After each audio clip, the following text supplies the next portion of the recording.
Et puis, il ne faut pas oublier qu'il y a aussi un projet politique là-dedans quelque part. Je ne peux pas le certifier pour le cas de son gigot, de M. Bruno, mais c'est le fait que vous allez dans les distributeurs, on dit sandwich poulet halal. Eh bien, ce n'est pas, il ne faut pas que celui qui n'aime pas le halal se dise bon, c'est la même chose. Non, on a le droit de ne pas en vouloir parce qu'un jour on nous dira, voyez, vous êtes déjà sur la voie de la conversion.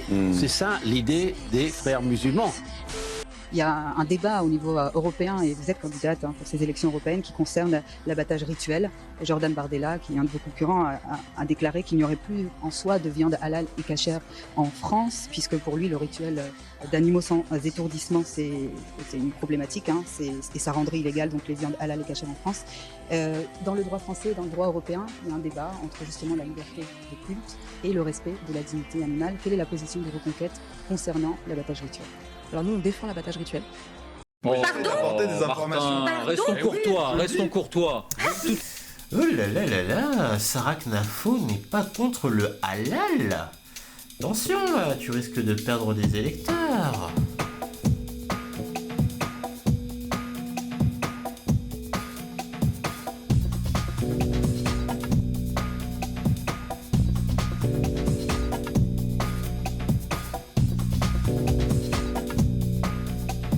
I don't want halal.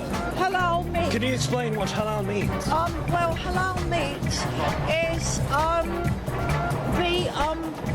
don't quite know, but On peut pas arriver à un tel niveau de médiocrité comme ça. Ça, c'est l'affaire d'une vie.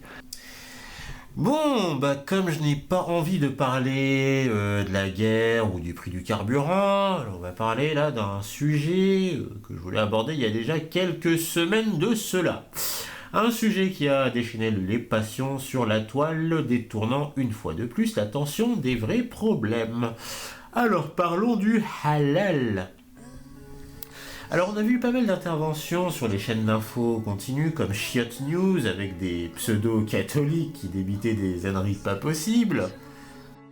Voilà, alors on est avec Néné God Bless, qui est influenceur catholique. Bonjour, merci d'être en direct avec nous. Je vous ai vu ce week-end sur les réseaux sociaux. Ça vous a énervé, en fait. Ça vous a énervé de voir ces restaurants qui deviennent halal. Et ce qui est intéressant dans votre discours, c'est que vous êtes assez raisonnable, j'ai envie de dire, en tant qu'influenceur catholique, parce que vous dites finalement, j'en veux pas aux musulmans, j'en veux à ceux qui rentrent dans cette mécanique. Exactement, bonjour à tous. En fait, par rapport à ma vidéo, j'ai évidemment poussé un coup de gueule. J'ai pris position parce que, en fait, on nous impose le halal dans les fast-foods et je trouve ça scandaleux dans le sens où, dans des grandes chaînes de restaurants, dans les fast-foods, pardon, les McDo, les Quick, etc., etc., on nous impose le halal alors qu'on devrait mettre une viande normale. Quand je dis normale, c'est sans rite religieux, et mettre des alternatives pour les musulmans, vu que c'est une grosse communauté qui consomme énormément. Il faudrait mettre une alternative pour eux. Sur ça, il n'y aurait aucun problème. Sauf qu'aujourd'hui, on nous dit petit à petit que certains fast-foods vont être halal à 100%. Et je trouve que c'est pas normal, parce que en tant que chrétien, et même pour les juifs, nous ne pouvons pas manger halal, c'est déconseillé par notre livre. Donc, au final, on ne peut plus manger dans certains fast-foods.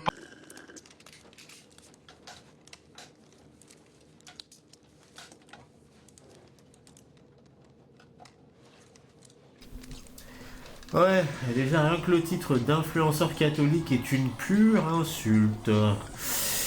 Bref, alors que quelqu'un dise à cet abruti pas fini que la Bible étant écrite des siècles avant l'apparition de l'islam, ses propos sont des mensonges, à moins que ce débile se soit procuré une édition limitée qui lui a prescrit d'aller vomir son islamophobie chez un pédo. Mais bon, toujours dans cette chaîne de merde, on a eu le cas de Bruno qui... Oh, non, écoutez-le. On est avec Bruno. Bonjour Bruno. Bonjour Romain. Merci beaucoup d'être avec nous. Ce matin, dans la matinale de CNews, vous avez lancé une pétition sur Change contre la généralisation du halal en France. Alors vous l'avez appelé « Attention au danger, généralisation du halal en France ». Il y a plus de 16 000 votants à l'heure qu'il est. Qu'est-ce qui vous a motivé? Est-ce que vous pouvez nous expliquer? Alors c'est parti d'une anecdote qui m'a fait constater qu'on pouvait acheter de la viande halal sans le savoir. J'ai cuisiné un gigot d'agneau un soir, et de l'avis de tout le monde, il était moins goûteux et plus sec que d'habitude. Et un des invités musulmans nous a confirmé qu'il s'agissait plus que très probablement d'un gigot halal.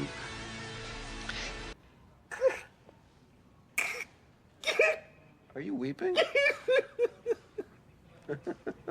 I need cocaine! Alors Bruno, à aucun moment tu ne t'es dit que tu as simplement raté la cuisson de ton gigot? À supposer même qu'il y ait eu un gigot, parce que bon, le coup de ton prétendu invité musulman qui confirme que c'était du halal, eh bien sache que c'est impossible de le savoir au goût parce que, scoop, la viande halal qu'on bouffe en France est la même viande non halal de France. Eh oui, même goût. Ce qui change, c'est juste la méthode d'abattage de l'animal. Voilà.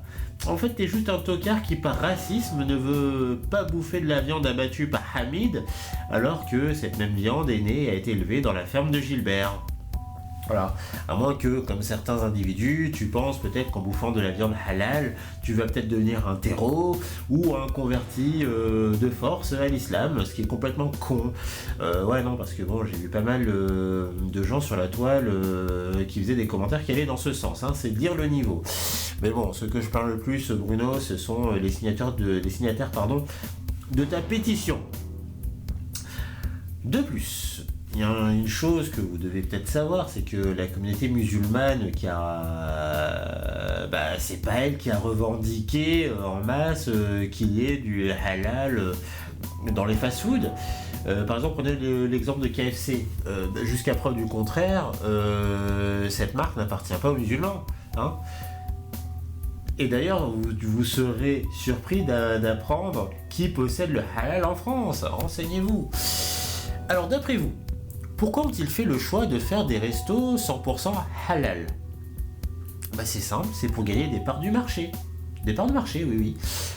Vous savez, avec le conflit au Moyen-Orient, la fréquentation au sein des restaurants avait chuté car les gens estimaient que KFC avait des liens économiques ou bien des opérations en Israël et que fréquenter le resto, c'était les soutenir.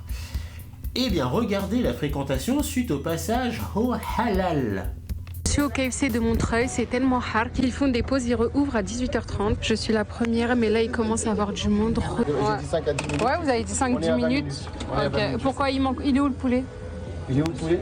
Il est en train de voler. Non, mais Ils sont en train de péter un plomb, ça fait 1 heure, ils sont en train de faire une réunion. Comment ils vont faire pour nourrir tous ces musulmans? Les gars, je pense qu'il n'y a plus de poulet. Ils sont débordés. Je vais questionner ces 2 personnes parce que ça se voit, elles savent tout. Les gens, ils attendent sous la pluie. C'est une dinguerie, voilà.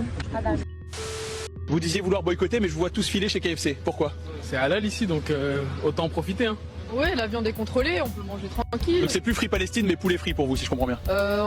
Voilà, juste du business. Avoir une plus grosse part de marché, tout simplement. De la même manière que si KFC ou un autre fast-food voyaient du potentiel à faire du 100% cachère, ils le feraient et c'est parfaitement leur droit. Et s'il y a vraiment du blasphème, ils auraient raison de le faire. Voilà, tout simplement.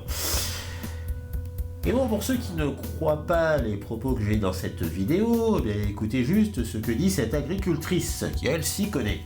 Bonjour à vous, j'espère que vous allez bien ce lundi matin. Bon, je réponds à un commentaire. Je parlais de la viande, qu'il fallait faire attention avec le Mercosur, de bien faire attention, d'acheter bien de la viande française, l'abattoir, et là, l'origine de la viande, etc. Lire bien les étiquettes. Puis il y a une femme qui me dit, oh là là, moi je me suis fait avoir, j'ai acheté de la viande halal. Et elle me dit l'horreur. Alors, petit résumé sur la viande halal. Il faut savoir que la viande halal, c'est de la viande française. Déjà, on commence comme ça. La seule chose qui change, c'est la tuerie de la bête. En fait, ça va être un boucher, un tueur, qui va égorger la bête, qui va réciter une prière musulmane au nom de Allah, et qui va la tuer en direction de la mosquée. En aucun cas, cette viande n'est pas bonne. Je ne pense pas qu'une prière aujourd'hui peut tuer les gens, qu'on soit catholique, musulman ou enfin peu importe, j'en suis même sûre. Donc la viande, oui, elle n'a pas la même méthode de tuerie, mais j'ai quand même demandé conseil et savoir la vérité à mon ami Nasser, à mon grand ami Nasser, d'ailleurs si tu me vois je te fais de gros bisous, Nasser qui m'explique que eux, jamais ils achèteront de la viande brésilienne parce que pour eux, il faut pas que la bête sache qu'elle va mourir, il ne faut pas qu'elle souffre, il faut pas qu'il y ait de transport et au dernier moment le boucher sort le couteau pour lui trancher la gorge. Vous allez me dire Sylvie t'es crache ce matin, mais je veux rétablir les choses. Et le boucher à côté de moi, qui faisait que de la viande française, d'accord, il vendait entre 6 et 10 000 euros son jeudi matin de viande. Parce que sachez une chose, c'est que ce sont des gens qui cuisinent, et qui aiment la qualité. Et jamais, moi, Nasser me disait, moi acheter de la viande brésilienne, jamais. Alors, il est musulman, il est arrivé en France avec sa petite famille qu'il a conçue en France, il respecte les idées des Français, il est respectueux de notre religion, moi je suis catholique, lui musulman, il m'accueille à sa table, c'est comme un frère pour moi, c'est quelqu'un qui remercie la France, il travaille en France, il paye ses impôts en France, voilà, il n'y a pas que lui, hein, bien sûr. Alors quand les agriculteurs et les gens disent allez dans les cités, ça sert à quoi de dire des choses comme ça? Vous voulez faire quoi? Vous voulez déjà les agriculteurs monter contre les gendarmes, après monter contre les cités? C'est quoi votre évolution là? Non, tout le monde a le droit de vivre et tout le monde a le droit d'exister. Bien sûr qu'il y a des gens qui se font pas bien, mais de toute religion. Alors faut arrêter. Et je tiens quand même encore à vous dire, ce sont des familles qui cuisinent énormément, qui mangent de la viande et de la bonne viande. Et eux n'achèteront pas de la viande brésilienne, etc. Ça voilà, je voulais vous le dire, que ça plaise à certains ou pas, je m'en fiche. Ce qui soulève la question suivante. Préférez-vous bouffer de la viande d'Amérique latine élevée par Juan Sebastian, et donc au détriment de nos agriculteurs de France, en les faisant crever, ou préférez-vous consommer de la viande made in France, élevée par Gilbert et highlanderisée par Hamid? Pardon. J'ai dit Highlander par Mortal Kombat. Putain, se tromper de même comme ça, quoi. Ouais, donc, plaisanterie mise à part, je prends des exemples extrêmes, mais je suis un peu obligé, histoire de mettre les gens face à leurs contradictions. Ben oui, parce que ça pleure sur les réseaux sociaux, comme quoi, oui, il faut aider nos agriculteurs en consommant de la viande du terroir. Mais ça vient chouiner parce que des fast-food font du halal. Voilà, ça dit, bon, vous faites de la qualité, mais ça pleure pour des fast-food, hein. Ouais, voyez la cohérence. Bon, bah voilà, pas un des épisodes les plus développés, c'était juste pour pointer la débilité de certains. Merci d'avoir suivi cette vidéo, et puis je vous dis donc à plus, et on reste connectés.